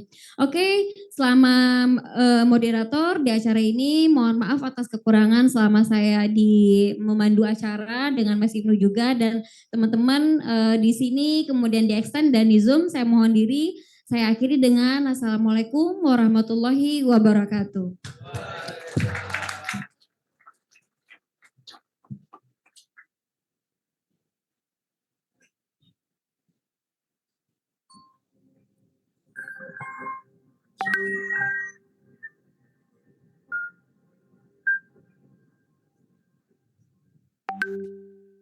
Terima kasih kami sampaikan kepada Bapak Ibnu Sinawardi Eskom MBA selaku pemateri dan juga Ibu Yuni Rosa Eskom Memkom selaku moderator atas pemaparan materi hari ini.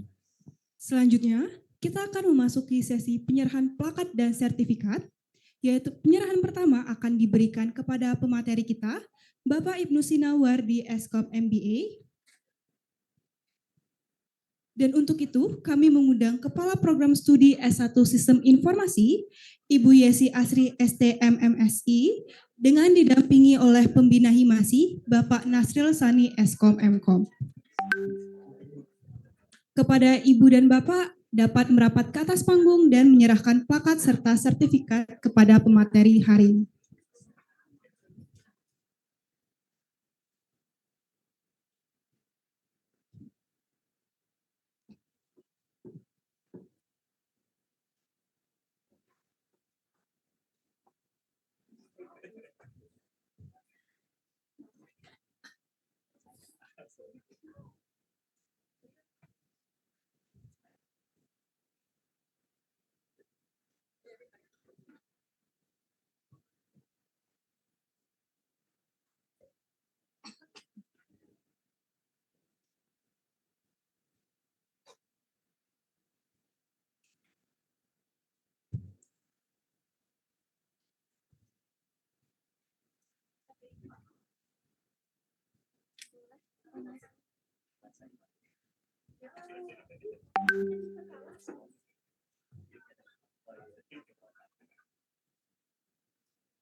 Selanjutnya, penyerahan plakat dan sertifikat kepada moderator kita, Ibu Yuni Rosa Eskom Memkom.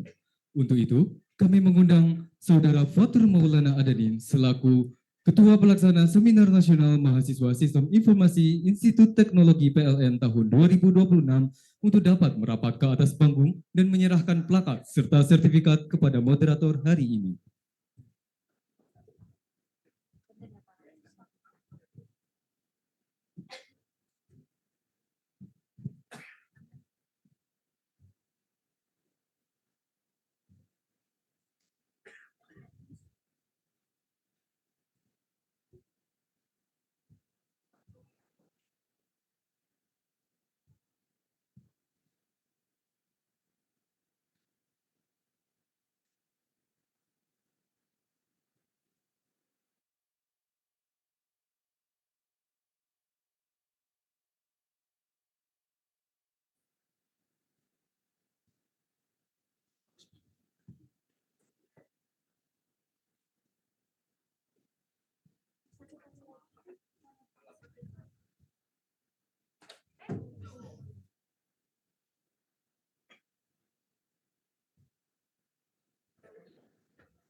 Hadirin yang kami hormati, sebelum acara kita lanjutkan, kami mohon kesediaan untuk seluruh peserta untuk melakukan absensi dengan memindai QR Code pada layar di depan. QR absensi ini akan berlaku untuk seluruh peserta, baik itu berada di ruang pembangkit, extend, maupun di online. Kami ulangi, kami kesediaan untuk seluruh peserta melakukan absensi dengan memindai QR Code pada layar di depan. Absensi ini akan berlaku untuk seluruh peserta, baik yang berada di ruang pembangkit, extend, maupun di online. Terima kasih atas perhatian dan kerjasamanya.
Sembari mengisi absensi, kami himbau untuk para peserta yang berada di dalam ruangan ini agar dapat mengambil konsumsi di meja registrasi ketika kepulangan nanti. Terima kasih atas perhatian dan kerjasamanya. Kami himbau kembali untuk para peserta yang berada di dalam ruangan ini agar dapat mengambil konsumsi di meja registrasi ketika pulang nanti.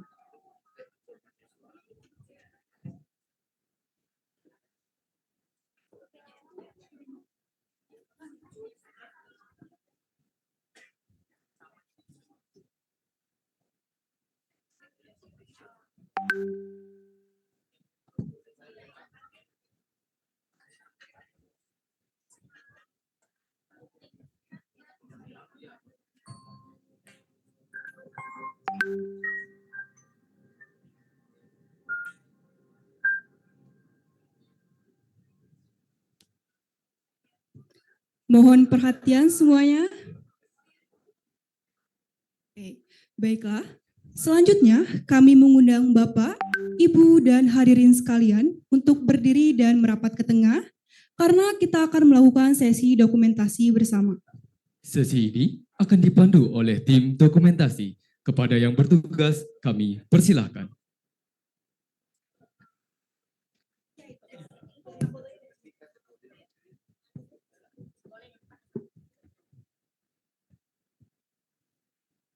Sekali lagi, kami himbau untuk para peserta dapat berdiri dan merapat ke tengah, karena kita akan melaksanakan sesi dokumentasi bersama.